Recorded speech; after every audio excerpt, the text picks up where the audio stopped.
Welcome to the Author Your Life podcast, where you can write a new script for your life and become the hero of your story. I'm your host, David McRae. You are the author of your life. Let's get started. All you have to decide is what to do with the time that is given to you. In my experience, there's no such thing as luck. It is not our abilities that show what we truly are. It is our choices. Hello, my friends. Welcome back to another episode of the Author Your Life podcast. Today is our second episode of our second parter, Keeping Up with the Carmichaels. If you remember last week's episode, we interviewed Brittney Carmichael, who is one half of the amazing and inspiring Carmichaels. Today, we go to interview Brittney's other half, the wonderful Chris. So Chris Carmichael is a mindset and meditation expert, as well as the co-founder of The Elevated Life, where he teams up with his wife, Brittney, to teach simple mindset shifts to create radical transformation and empower people on the path of healing, transformations, and enlightenment. Chris inspires a new, simplified, relaxed way of looking at life that takes us out of the hamster wheel of repetitive negative thinking and back into the present moment. In this interview, you will learn that goals don't create happiness, we create excuses not to meditate, why Chris tries to connect with the author rather than the book itself, why not to check your phone before 11 a.m. So I really enjoyed both of these interviews with the Carmichaels, and I'm now delighted to deliver the second of our two-parter to you. So without further preamble, please enjoy this interview with Chris Carmichael. Chris, welcome to the Author Your Life podcast. Yeah, thank you for having me. I appreciate it, man. So I'd like to let the audience and the listeners know a little bit more about who you are and what brings you here today. So could you share with us why you became a mentor? Why did you come into business and start serving people? You know what? For me, it was an absolute accident. I mean, total accident. I never would have dreamed this life for me. I never would have dreamed this career for me. But it seems like life has always kind of a funny way of nudging you in the direction that you're just like designed to go. And like, even if you try to avoid it, it still keeps coming up. So for me, I was in college, and I had a high school friend that was in town. So he comes, he's like, "Hey man, I'm in town. You in town too?" Yeah, I'm in town. I'm over at my mom's house. Come hang out for a bit. Okay, cool. So he drives up. He's in a brand new, he was in a brand new Lamborghini, right? Brand new. He's like, "Check out this car. Let me go for a ride." So we get in the car, we're laughing, we're having a great time, catching up. So some time passed, friend left, time passes, and he calls me. I get a call. It's really late at night. It's about 2, 3 in the morning. And I get this call, and it's the same guy that visited me. I'm like, oh man, he's going to call me and brag about how cool his life is. And he's crying, and he's in his car, and he's been working as a hedge fund manager. He's a brilliant guy, amazing with numbers, amazing with finance. And he's sitting here crying in his car. I'm like, dude, what's going on? And he hadn't been home in 10 days, and he'd been sleeping in his car and going back inside to work again. And he goes, "Man, my life is horrible right now." Same dude that just visited me, same guy with all these things. And so we just had a conversation on the phone. Some time passes. I get a mail. I get this big package comes to my front doorstep. It's got flowers. It's got like a card on it. It's got all this stuff. And I'm like, I got a secret admirer. This is cool. Hey, what's going on? And my love life's about to expand, right? And instead of that, it was from my friend. And inside the card said, "The night that I called you, I was going to kill myself, and I didn't know who else to call." He said, "In the things that we did, and the things that you said, not only did I not kill myself, but I changed my boundaries in my life. I realized what was really important to me. I realized what was wearing me raw. I realized that having the achiever's mindset all the time wasn't something that I needed because it was killing me in all the other aspects of my life. despite the fact that my bank account was growing, nothing else was really happening for me. I was like, holy smokes. Within the next week, I got a call from another guy who said, hey, your friend that had some problems? I have the same problems. I work with him. And then from those clients, more clients came. So it wasn't I went to college for it. It wasn't someone I had this like grand idea of what I would be doing.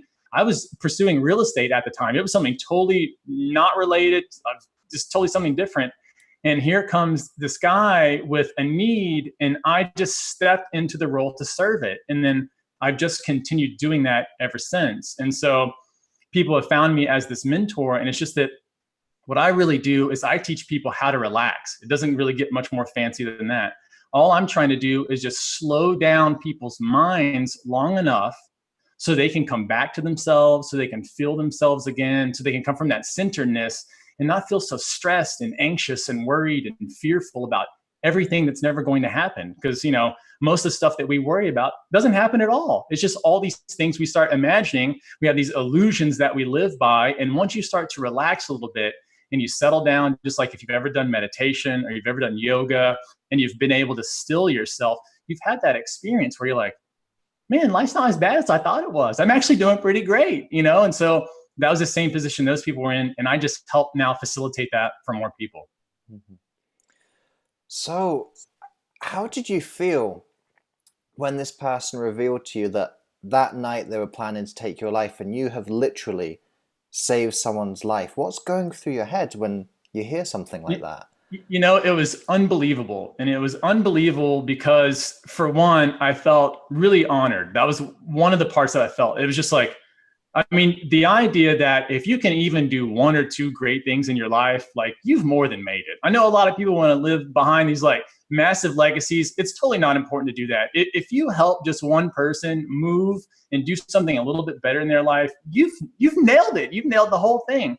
And so I had that deep sense of honor. I was like, for one, I couldn't believe that he chose to call me. I was like, oh my gosh, man, that big honor there. It was great that whatever I said helped him, but at the same time, it was kind of unbelievable. It was kind of like, what? He was in that position. And then I felt that super sadness. Like, this is a real friend. This is a friend that I had for a long time. And we've laughed and played in school. We've raced our cars when we were 16 and finally got a driver. We raced up and down the street together and, just being goofy, being guys. And to be able to step into a place like that, I was just like, man, maybe I'm meant to be doing something different than what I'm doing now. And again, I feel like that was life nudging me. That was like saying, hey. And then when the next guy called and we had a similar situation, he wasn't on the edge as much as the first guy was, but he was still up there. He was still up there thinking about things that he shouldn't be thinking about, or that won't at least propel him forward. And so, sometimes you just step in the role and take on, what you need to take on. And it's incredible. It's incredible. It's such a way that when I wake up in the morning, I don't wake up and dread the day. I wake up and think how much good can I do? And when you start thinking that way, your whole life just starts to change. And, it's done that for me and done that for a lot of my clients. Mm-hmm. What do you think when you're speaking to people who are in that situation and they seem to have it all, but there's this lack, there's something missing in them? What do you think, if you could pin it down to something, is the thing that's missing? I think that we are conditioned our whole lives to set and meet goals. And so we have these massive expectations that for the most part, other people have put on us. And so as a kid, we're taught that if we do what other people want, they'll love us. In the same way that if you go to school and you get bad grades, your parents will scold you. And so you feel like in order to be loved, you have to succeed. And if you don't succeed at the material world, if you don't succeed at something that can be measured on paper, if you didn't go to the right college, if you don't get the right job, if you're not making a certain amount of money, then you're not right, that it's something that's wrong with you. And we never question that box. We never question what are people really saying about us? Because the thing that most of these guys are missing, they're amazing entrepreneurs. Most of the clients that I work with make a ton of money. And we think that if we get that, I love working with them because we think that if we get that ton of money, life will be great. But I will tell you that there is still a huge hole Money just allows you to accelerate things. It doesn't do more than that. It doesn't define you. It doesn't matter what you drive. It doesn't matter where you live. It doesn't matter. What matters is how you feel about yourself and what is your connection to yourself. And so most of these guys have taken all of their worth in life and put it out into all these external things, in the money, in the house, in the car, in the girl, in the whatever it is. And it's different for everybody. But they've set their whole sights on just that piece. And then there will always be that piece that says, but hey, why don't you come back home and find yourself? And so what I help, like I said, with the relaxation is just helping them come home and find themselves. They're missing that self-connection, and they can be successful in everything else. But if you're missing that one piece, you've basically missed the whole trip. Mm-hmm. Yeah. It's interesting that you bring up goals and this script that we have to constantly achieve. And this was actually something I ended up discussing with your wife, Brittney. And wow. We were funny the way these things work. And I was saying, how do you balance being aspirational and wanting to grow and wanting to improve and wanting to create a better life for yourself with not getting stuck on just achieving for the sake of achievement? How can we be aspirational and still progress forward and move forward without getting caught in this trap you find yourself working with people in? Yeah, I think that there is a couple of ways to do this. And the first one is that stop identifying yourself with your achievements. Whatever we identify ourselves with is the prison that becomes our thoughts and our reality. So if you're identifying yourself where I'm only good when I accomplish this thing, then that's going to be true for you. You know, whatever you say, however you identify yourself becomes the truth. And so if you see yourself as only achievements and you've only described yourself like that, when someone says, hey, who are you and what do you do? If you go through a laundry list of achievements, you know, like most people, like, I'll come on and say, hi, I'm Chris Carmichael. But the truth is, like, I'm not that. Like, that's a name somebody else gave me. My parents did. Thank you for that. But it's not me. I didn't decide it. And the things that are true for you can't be changed. So if you can change your name, it's not true. It's just a way that we can talk to each other. It's a way that we can communicate and identify things in the same way that achievements are designed to be set up. It's that we've just gotten in such an achiever's mindset, especially over here, you know, in this Western world. It's just like everyone just wants more. And it doesn't matter. So, I mean, think about any goal you've ever done. You set a bar here and you're so excited about it and you hit that bar. What is the first thing you do? Do you celebrate? Do you go, I've done it. I'm done. Check it out, guys. This is it. No. You take that bar and you move the bar here. And then when you get the bar here, you move the bar here and then here. And then it just keeps going up.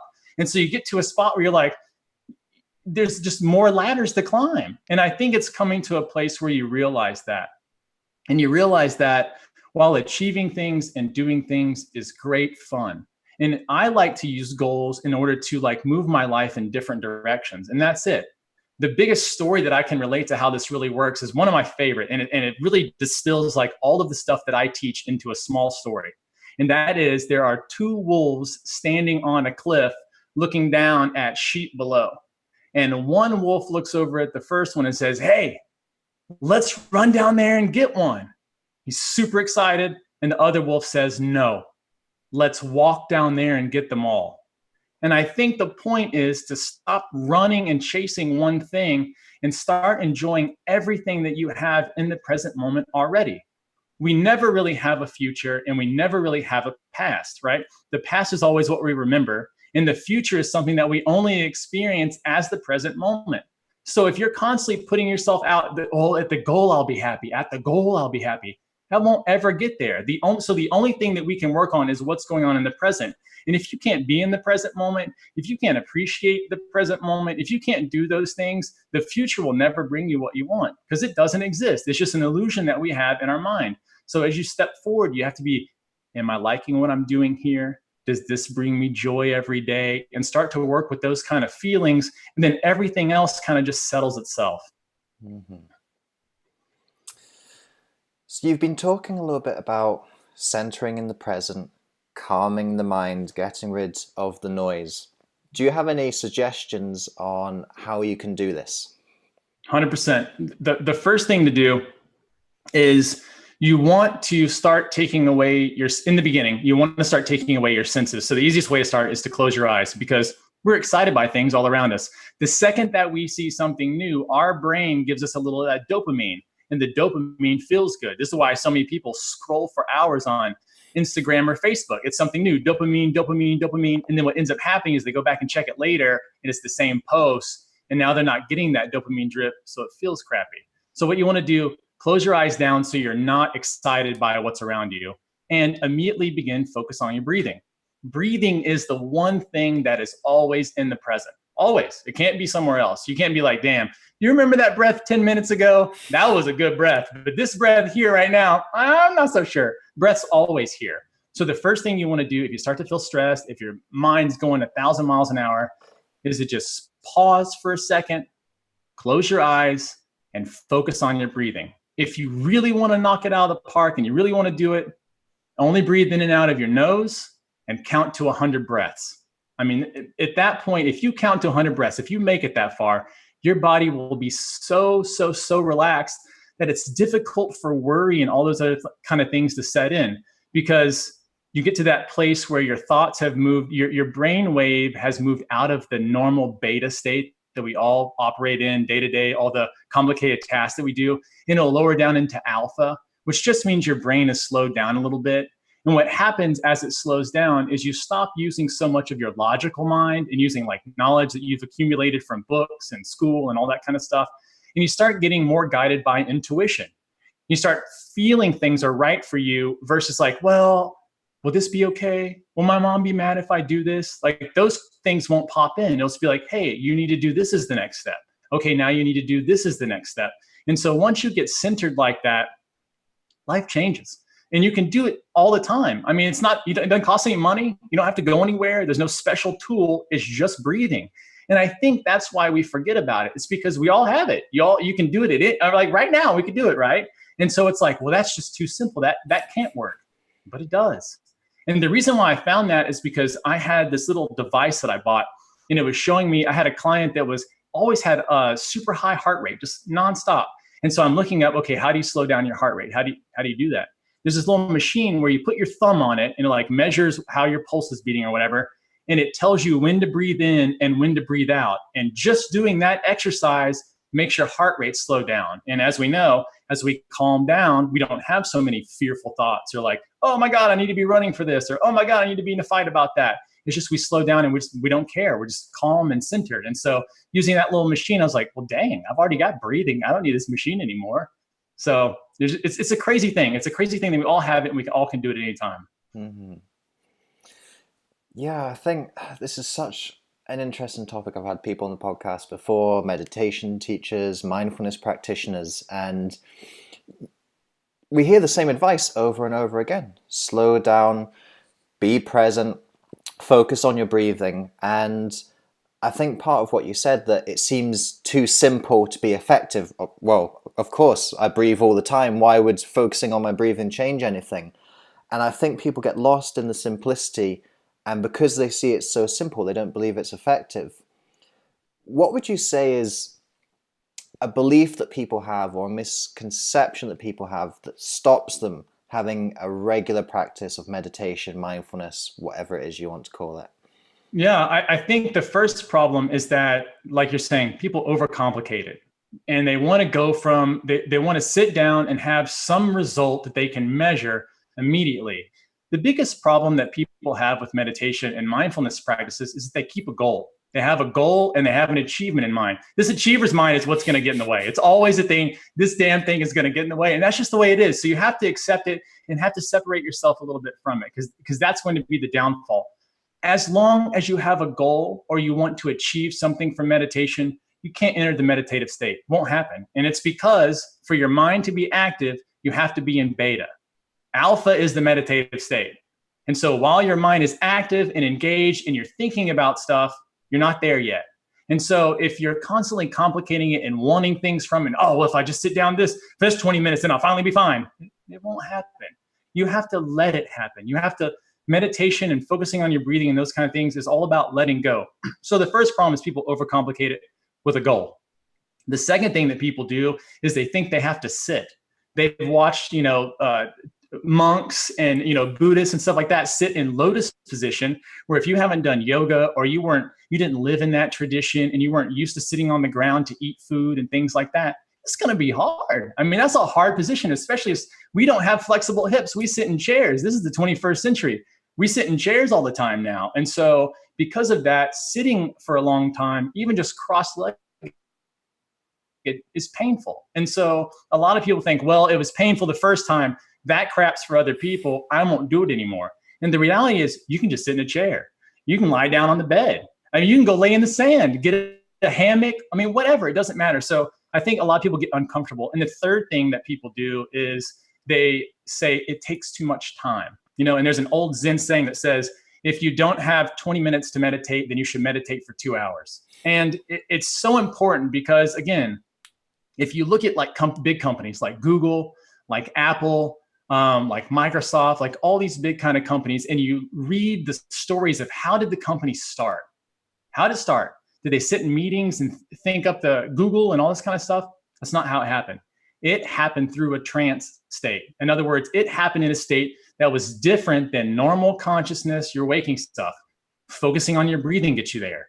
There are some drugs that can get you there too, which has been what a lot of people use, LSD and things like that. I mean, Google and Apple and those kind of guys are like, I figured this out through LSD. That's the way it happened. And what they're really doing is just finding a meditative state. They're finding a trance state. They're using a plant or a chemical to do it, but it's the same thing. There's no difference in what they're doing and what meditators are doing. They're just using a chemical to make it faster. You can do the exact same thing on your own. I mean, if you want to get the highest you've ever been, oxygen is the way to do it. I mean, you get high as can be just on breathing. And so I think a lot of people want to make excuses. And I think the real center point of that is that those are the excuses they normally make. Those are the three that I hear a lot. They overcomplicate it, they're uncomfortable, or it's a time commitment. But I don't think that that's really the case. I think that's what we say is the case. I think we have a reasoning mind that can logically come up with why our excuses seem real. I think it's BS. I think the real reason why is that people are addicted to the story that they tell themselves. And when you start to meditate, you realize you're not that story. You're not your thoughts. You're not your mind. And you're not even your body. And so when you come to those kind of conclusions, you suddenly go, well, everything I've lived my whole life is a lie. What the hell is going on? And people are uncomfortable with that kind of truth. And if they've been playing victim for a lot of years, if they've been blaming other people for a lot of years, if they haven't taken any kind of responsibility, it's like, well, I just wasn't born into this family, or, oh, well, I didn't have this advantage of this kind of a thing, or I didn't get this degree, or it's always something. So if you've got that victim mentality and you want to stay hooked onto that story so you don't have to do anything in life, and hopefully someone someday will come and rescue you, for one, that will never work. But stay away from meditation, because it will show you all of that crap will come up. I remember the first time we were doing exercises with my wife, and we were just doing basic stuff, nothing complicated, basic stuff. She was so fidgety and just making the worst expressions and complaining and bitching about everything. And the trick was when I heard her say, I can't be doing this crap anymore. And for one, she was angry about breathing. I thought I'm like, what is going on? What are you upset about? And then she goes, I have to be doing laundry. And I look over at her, I said, I'm the one that does laundry. Are you making stuff up right now? And she caught herself. She was making up excuses so that she wouldn't have to deal with the story she's been telling herself. She would have to come to a place where she said, well, wow, this is in my power to change anything that I want to, but it all starts with me. That's what so many people don't realize, is that they go and look for all these solutions, but the common thread in all of their problems is them. And sometimes it's really important to look at yourself, right? And to look at that story you're telling yourself. What are you saying about you? When you're alone by yourself and no one's around you, what are you saying about yourself in your head? And start there and start realizing that you can change that story at any moment that you want to. Very possible to do, but you have to come from that relaxed state. Again, if you stay in that beta state, you stay in that same state, or you're stressed and worried, you won't get any change. The subconscious mind will not open up, and you can't have any of the wonderful benefits from it. So it's about people not making excuses, about not giving into that story. And I really think that's the reason why people push it off, because it really reveals the truth they feel about themselves. Mm-hmm. So, Chris, I'd like to shift gears a little bit, and we've just started talking about self-awareness and being centered in the self rather than ego self-centered. And just before we started recording, we were talking about your little drink that you've got with you today. Yeah. And I just want to find out a little bit more about how you prepare yourself each day. How would you go into the day thinking aspirationally rather than getting caught in achievement, thinking clearly, focused? How does the beginning of your day look like? How do you prepare yourself for all the things that you do in life? Yeah, so the beginning of my day starts the night before, and I've always been super strict about this, and I'm strict about everything. I mean, it's just like one of those deals where I figure out what works for me, and I just don't do other stuff. I'll test things out. We do something called updating the rules, like every 3 or 4 months, where I look at what's my night routine, what's my morning routine look like? Is there anything that I want to swap out, do different? What was working before? What's working now? So I re-look at that. But during the middle time in between those updating the rules, I do the exact same thing. So I start off, and at 9 o'clock, my phone goes off with a timer. I schedule literally everything dings on my phone, so I don't have to think about it. I don't have to be sucked into time. So when the thing goes off, I immediately turn off all the electronics that I have. And I don't care what I'm doing, I'm gonna turn it off. I go and make tea, and I immediately start relaxing and winding my day down. I'll stretch as that tea's making, and normally while the tea's cooling off. And then it's slowly getting me prepared into the night, which will do whatever it is that is. If there's been a stressor during the day, if I've sat for a long time, I'm gonna 100% stretch a lot. If it's just been a lot of thinking, if I've had to do a lot of just like brain work, just above the shoulders, just, numbers and crap like that, it'll be a lot more mindfulness stuff. I'm just getting myself into that relaxed state. And then we probably in bed 11, 12 o'clock. It's cold. It's freezing cold in the room. Like they say that like if you can sleep at like 64, 65 degrees Fahrenheit, you're going to get the best sleep. It's a blacked out room. I can't see my hand in front of my face. I typically take, if I want a lucid dream, I'll probably take 10 milligrams of melatonin. Just depends on how that's working at the time. So I wake up, feel refreshed as hell. I wake up feeling like a champion, right? I always get in my sleep. If for some reason my schedule's funky, I will definitely take a nap to make up any lost time. Sleep is one of those things that we always want to hack sleep. Well, what if I just sleep for 2 hours a night? That's so stupid. Like, just get your sleep in. It's so easy. Like, sleeping just restores your body in the way that it should be. So sleep more. I wake up, no phone, no anything. Phone's been off since 9 the night before, and I leave my phone on silent all the time. Like, I never turn it on, and I get no notifications. So Facebook Messenger is not even installed on my phone. Like, I just don't have a lot of extra input that I don't need. If it's about my business, then I'll handle that part. But for the most part, I don't. So no one can text me. No one can any of that kind of stuff unless I'm ready for it. So I don't let any interruptions come in the day. In the morning, wake up super refreshed, get up, and immediately electrolyte water. Yep. So electrolyte water comes in. I immediately try to get as many fluids as I can. Normally I'll drink like a liter or a quart of water, pound that down first thing in the morning. And I don't normally eat until after I've already worked out. So my morning begins, you get the electrolyte water, and then I read. I normally read for about 30 minutes, and I've just started more and more often getting into audiobooks because I can double and triple speed how fast they talk to me. So I start my morning off drinking and then going with a book, learning something new. And really, it's not all the time learning because we'll stay in that achievers mode. I like to get a book and then think about what the author was thinking as they wrote it. So for me, it's more about like, how can I connect with people? How can I listen to what people are writing and understand more about them? So I use books not necessarily as a way to get in like more forward in life, even though that's super possible. You can do stuff like that. I use it as a way to grab information so that when I'm talking to a new person and they bring something up, I already know something about it. So it makes me much better as a conversationalist. I can go to a room of 30 people. They can talk about almost anything. And because I read at least a book a week, I can talk about anything too. It's not a big deal. So it's so much easier to talk to people that way. I then work out right after that. So knowledge first, then work out, move my body. It's either going to be a yoga practice or calisthenics.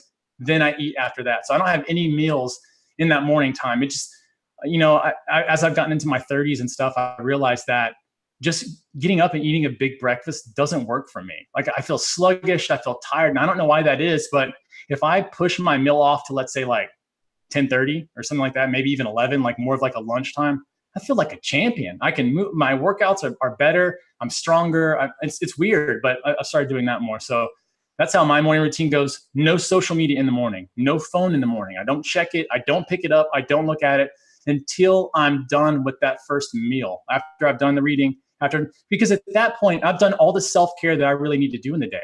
I've moved my body. I've stretched my brain. I've rehydrated myself. I've fueled myself now. Now I'm ready to just go out and kill it. Whatever I'm doing, it's going to be a success, because so many people wake up, grab their phone, and then they're just stressed for 2 hours on other people's agendas, and it's like, what are you doing? So I wait. And, sometimes I might miss out on business, or I might miss out on something important. I don't care. It's such an important piece of what I do just for my sanity. I mean, that's like how I would work with my client. Like if they wake up and their phone's next to the bed and they turn it over and look at it before they've even moved at all, it's a problem. Unless they're a doctor and a surgeon or on call. But besides that, like, no really any excuses. Most people can do this. Even top level CEOs that I've taught this kind of stuff to, they can do it. So everybody can. Mm-hmm. I was really interested there where you're talking about the reading and that you're reading not so much for, number one, like self-help or business to learn something, and not even just reading for pleasure either, to read a good fiction, a good story, but actually really to connect with the author. That's something that I haven't heard before, and I found that really interesting. How long have you been doing that for, and what made you approach books in that way?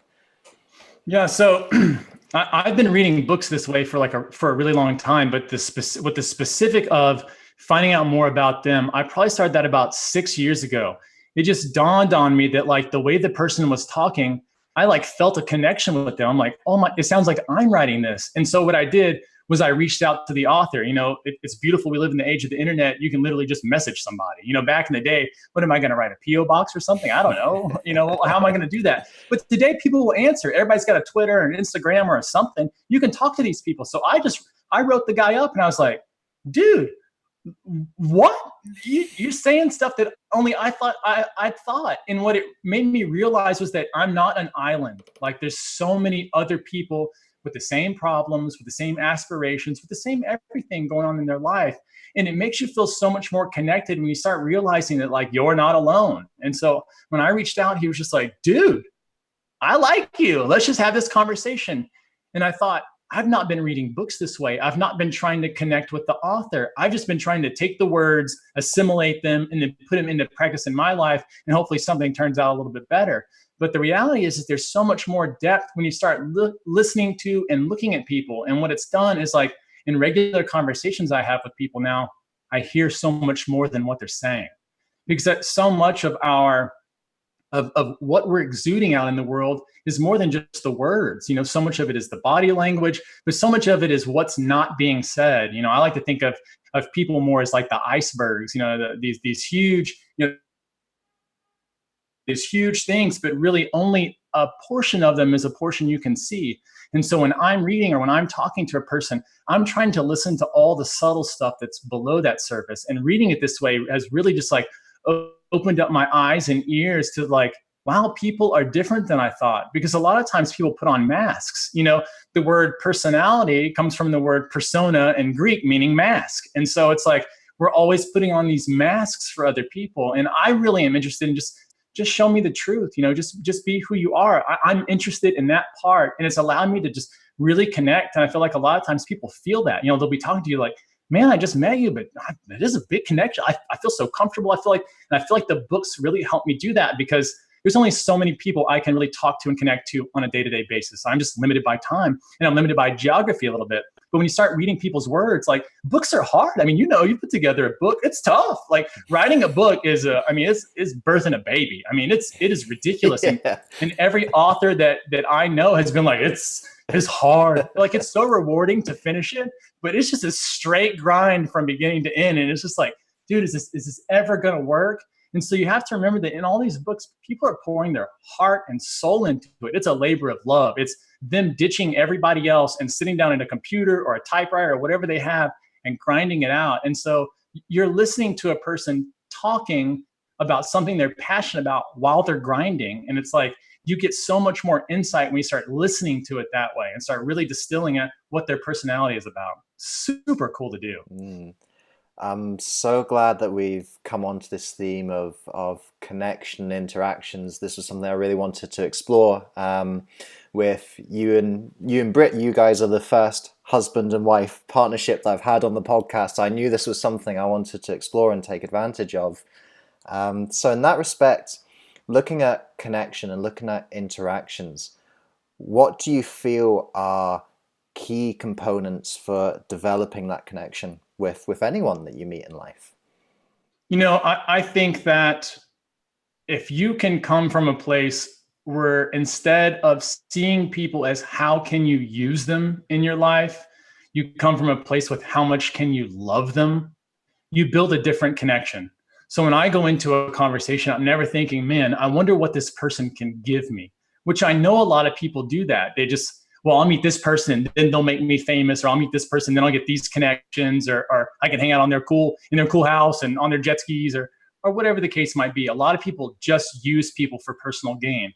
And I think when you just sit with people and when you don't live in your own head, when I'm in a conversation with somebody, I'm not thinking about myself. I don't have one thought about how I look or how I sound or if they're going to like me. None of that is relevant. And what I want to do is I just want to listen to them with that same depth I was talking about when I read the books. I'm going to listen to them and I want to hear every single thing they're saying. What ends up happening when you just listen and there's no other thoughts and you can make it a meditation, the connection that you get just from doing that is so deep and so profound. People will reveal things to you that they've never told anybody before. Like they won't even tell their spouse. And it's because they don't feel like their spouse listens. If you listen to most relationships, the communication breaks up somehow. And I think the communication breaks up because we take an image of somebody. We create an image in our head of who the other person is, and then we talk to that image. We talk to that image while we do other things, like while we're mad at them. Let's say you're mad at your spouse and you're over doing dishes or whatever the case may be, or you're somewhere and you talk to them. You're talking to their image. You're not talking to them. They're not actually existing. It's something that you're making up. And so when you're sitting with a person, you want to make sure that you're not talking to an image. You're actually talking to a person. You're actually talking to a warm body that's sitting directly across from you and having a heart to heart. And when you switch from image to reality, it's a big difference because you start realizing that people aren't as judgmental and they're different than you thought they were. And a lot of times it's just us projecting our own fears onto them as though they were a movie screen and then playing out scenarios in our own head about what they'll say. And you can do this sometimes because you've probably asked the person a question before and the response that they gave you didn't match the question that you asked. You ever been in the grocery store and you're like, hey, how's it going? And they're like, oh man, just, I don't know. And then the next person comes up and answers the wrong question after that. And you can tell they're just in la la land. You're like, where are you? Hello? Hello? Like, are you, hello? And it's because they're not there. They're living in that place we were talking about earlier in the future, or they're living in that place, the past. And all the connections, all the deep stuff, all the best sex, all the best everything comes from being right there at that moment. Don't try and escape it. Don't run away from it. If you want to solve your problems, the slowest way to do it is to run from them. This is what we see ostriches do. They get afraid and they stick their head in the sand. They literally bury their head and then assume that whatever they were worried about is going to go away. Like, that doesn't work. That doesn't work. So you have to get to a space where you can start to really just listen and ditch yourself. Don't think about what you want to say. Don't think about how you're going to respond. None of that. Just listen to them. And man, it's such a different connection that you build. And it feels so good. And what happens is you build intimacy and you build trust. And once you have intimacy and trust, like that's where the relationships fall off, is because they lack those two things. Because if you can't communicate, you definitely can never demonstrate that there's intimacy or trust. And so you never know where the other person is. One of the things that we love doing is we used to go on walks all the time. All the time. It's super hot here right now. It's hot right now. So less walks right now, but we normally go on a walk. And at one part during the week, this question will come out and it'll be from one of us. We started doing this forever ago. And it's, how would you rate this week from 1 to 10? And if we were going to make it a 10, what would have to be different? And just stop talking and just listen to the other person. And that's just getting directly to it. You don't have to go to relationship counseling for that. Ask the person, where are you? How are you feeling? How could we do better? And it's that simple. It's giving them a space where you won't interrupt them, where you will not interject, and will just allow them to come forward and tell you the truth and give them a space that's safe. If they said, hey, this whole week was a 4 or this was a 2, it sucked. We need to do an overhaul. You can't be like, no, we don't. You say, all right, well, what's the first step that we could do to do that?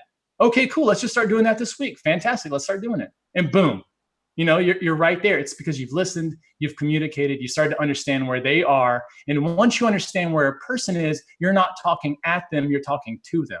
And unless you understand their map, their mind map, and how different it is from yours, I think we make the mistake all the time of thinking everyone thinks how we do. And it's not true. Nobody thinks how you think. We have similar problems. We may think something close, but it's different. And with your partner, it's especially different. And it's great to be in a relationship with someone who thinks a little different than you. Britt thinks different than I do. I love it. I love it. I dress 50 times better than I used to. He loves fashion and colors. I'm in it, baby. Let's do it. But it's from letting that person express their talents, not making them feel like if they say something wrong that you're going to run away. And it's connecting on that spot where you can have like a soul to soul talk versus just jib jabbing and making those images. I think that's really what will help everybody. Mm-hmm. No, I love that. There's so much in there to learn upon and reflect upon. I'm aware that our time together is coming to an end, so I've got a couple more questions just to round off. But just because they're the last few questions, I always say, don't feel you have to give short, succinct answers. Whatever the answer you feel is right, then please do give it. Yeah. The first of these questions is, what are you grateful for? What am I grateful? That's a great question.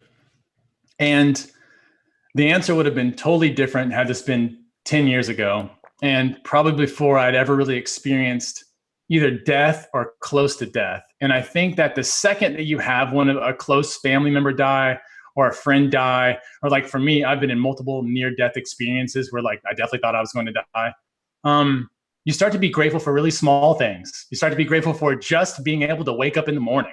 Like to me, that's how it all starts out, is I wake up in the morning and think, I am so glad that I'm here. And it starts off with that feeling and then goes to everything else. We did an exercise for a while called the gratitude rock. If you ever seen this thing, no. You basically keep a rock in your pocket or something, rock, you can just find one. So you put it in your pocket, and every time you tap it or every time you touch it or think about it, you have to say something you're grateful for. This is one hell of an exercise. You do it for a week, you'll be like, oh my, you're like, and it'll be, and what's weird is like, before this, did I tap my pocket that many times in a day? You're like, why am I touching my pocket so often? This is so weird. But you'll be at a spot where you'll be pissy about something and you'll hit that damn thing and you'll be like, oh, fine. And you start to be grateful for the problems that you have because you realize that your problems are so insignificant compared to what other people are dealing with in their lives. And when you tap into that spot, like when you can be grateful for your problems, your life's way different. You start to think of things you start to be more solution oriented. You start to think, well, I'm glad I've got that. Now, how can I rise to the occasion and change it? How can I make simple changes each day to make that not a problem anymore? And coming from that relaxed space like that, it's easy to be grateful for everything. So for me, I'm grateful for so much, especially my wife who keeps my ass on track, my health. So many people, as I've gotten older and, my family's gotten older, you start seeing health problems come up a lot more. And so I'm more and more thankful for my health, which makes me more and more concentrated on it, more aware of it, more like every time I eat, I'm like, ooh, I don't know if I want that. That might not be good down the road because, you do really become what you eat. Your body assimilates your food into you. So, it's one of those things. So super grateful. And I'm also really grateful for being able to reconnect with people. I think it's so great to be able to meet a person in one spot in their life and to have a conversation with them then, and to be able to reconnect with them and have a different conversation. But it's almost like the first one just continued on. We're just in a different place in our lives. I love connecting with people. So it's so amazing to see people who really take what they wanted to do and then went out and did it. Not necessarily for achievement, because that's their purpose. Like it's different when you align yourself with joy. I noticed that any time that my goal or achievement, like we were talking about, has joy attached to it or serving attached to it or something like that, it's not necessarily a goal anymore. Because a lot of times we make goals for crap that we don't really want to do. It's just someone else said we should do it, or someone else said, well, you need to lose 10 more pounds. Well, I mean, maybe, but maybe not. Maybe I don't want to have that goal. I'm fine doing something else. So I'm grateful for everything, man. Gratitude is one of those things that is so fun to do. We even did a gratitude jar where every time we were grateful for something that was a big thing, we wrote it down, put it in a jar, and then at the end of the year, we read it. Oh man, you forget how blessed you are. When you have gratitude a lot, you start to think, man, everything is good. Life is just so fantastic. And it's a really nice space to come from. You can do a lot more in your life than coming from a place of fear and stuff like that. Yeah. Oh yeah, I totally agree. Gratitude is huge, which is why I asked the question. Yeah. And the next question I want to ask is about children. I don't know if you and Britt have plans for children, so this could be your imaginary child of the future. It can be a hypothetical child, but I'd like you to think of this child, and they're 5 years old, and you've got to give them some advice, some mentorship about how they can make the best of their life as they grow up. What would you say to that child? Oh, really good questions, man. These are really good. I love this. All right. This advice is the same advice that I gave Britt when she went on her first live, like, national TV show. She was always wanting to get in TV media, and we're at the station, and they're just about to film, and she's amped up. I mean, she's got a lot of energy pulsing through, and she goes, "What do I do? What do I do? What do I do? What do I do?" And I said, "Be yourself. Just be yourself. That's plenty." And she goes, "What? What?" She said, "That's too easy." And I said, "I know. And that's exactly why it works." So I would have them slow down. I think way too many of us rush. And the only place we're really going is the deathbed. And there's no reason to rush to it. It's coming fast enough anyways. So if you just slow down a little bit, take a little inventory, enjoy every little piece. If you stay on that goal mindset, you're only going to love the goal. But if you get on the journey mindset, you just enjoy it all. Just like we were talking about, grateful for everything. So definitely, as cliche as it sounds, enjoy the journey. The ride is definitely short. And to just be themselves and relax, to just remember to pause and take nice, long, deep breaths as often as they can. And I think that that's just as simple as it can be. And I think if you have those two things, if you believe in yourself and know that you're capable of whatever you want to achieve or whatever you want to do in your life, or lack of achievement's fine too. If you just want to sit in a corner of a room your whole life, it's fine. No big deal. Nobody, I don't care. It sounds good to me. But just to know that whatever that they want to do and whatever comes up in their life is important, whether anyone besides them believes it or not. It'll definitely be Nice. I like it. Funny enough, in the past couple of answers, you've mentioned death and this looming specter that we all have, that ultimately we have a finite time on this earth. We're all going to die at one point or another. And looking ahead for you and your life, unfortunately, there's going to be one day which will be your last day. And Chris, when you're there on your last day and you look back at the life that you've lived, what legacy do you want to have left?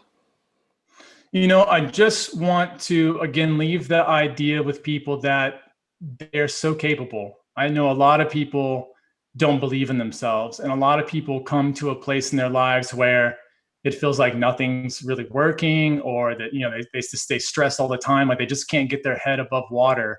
And so many of us have treasures inside of us. And so often we live lives where those treasures never show up. So my biggest thing would be to leave a legacy behind, to tell people to find that treasure, to still their mind long enough. I love using the analogy of like a pond, with just murky pond, right? The problem is the treasure's in the pond, but you can't see where the treasure's at because it's so damn murky. And all you have to do to let the treasure reveal itself is to just slow down a little bit and relax. And the treasure will automatically be there. So if you've never come to a place where you've found that treasure, slow down. Just, that whole like be still and know. It's like that whole just sit in that stillness and know that everything is okay, and you can just relax and enjoy the ride. So Chris, for people who've been listening to the interview and they've liked your ideas, they've liked what you've shared, they think that they can learn more from you, Where would you direct people to go to find out a little bit more about you and the work that you do? Yeah, definitely Instagram is the place to be. I'm Hey, it's Carmichael on Instagram. That's where the conversation's always happening. I post on there all the time. So, and you'll also see the books that I'm reading too. So anyone that wants to jump on that book journey, see what I'm diving into or what I've done in the past, hop on Instagram, look through that stuff, and begin to get yourself in a space where you too want to connect with people and feel that same kind of thing I was talking about. Yeah. Hey, it's Carmichael. Awesome. So, Chris, I'd like to thank you for taking the time to share your wisdom with us today. And I think you've brought a real thoughtfulness, but also thoughtfulness and energy that's quite rare. A lot of the times people are either very thoughtful and deep, or they're very kind of energetic and alive. And I think you've managed to kind of bring both into the interview. So that's a very nice balance and a unique combination. So I'd like to say thank you for bringing us the best of both worlds. Yeah, you harped on something right here at the end that's so important. And I think a lot of people want to live just a material life. Like, how much can I gain? How much money can I make? How cool of gadgets can I buy? And then other people want to be on this other side and live this spiritual life. And I think that if you just live one, you only live half a life. And so what I like to do is to remind people that you can have both. Like, you can have your cake and eat it too. It's totally fine. You can have wonderful things. It's so fine to put great art, wear nice clothes, whatever it is that thing is for you. And you can also be spiritual. That also works. Remember that as you use your money, you're helping somebody else that's an entrepreneur too. And so it's like, your money is a spiritual gift as well. Like, we don't have to segregate between the two. I encourage everybody to just do both in their lives, to enjoy both parts, because both are fulfilling. Both are really fun. Both are really exciting. And if you do both journeys, you're going to meet so many more cool people than if you just do one of them. So yeah, thanks for bringing that up. I appreciate that. I love both, man. Both's the way to go. Absolutely. Well, a wonderful message to finish on. Chris, thank you very much. Yeah, thank you. I appreciate it. Thank you so much for listening to this episode. If you enjoyed this episode, I'd appreciate it hugely if you could head over to iTunes and leave a rating and review for the podcast. With your review, please be as honest and detailed as you can be. Because with honest and detailed feedback, that helps me to adapt and grow this podcast to most serve you, the listener. Also, if you enjoyed this episode, then make sure you subscribe to the podcast. That way you aren't going to miss any of the future episodes that we've got lined up for you.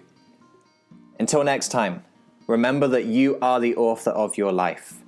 You hold the pen, and you can write whatever script you want for yourself. So go out today and write yourself a beautiful story.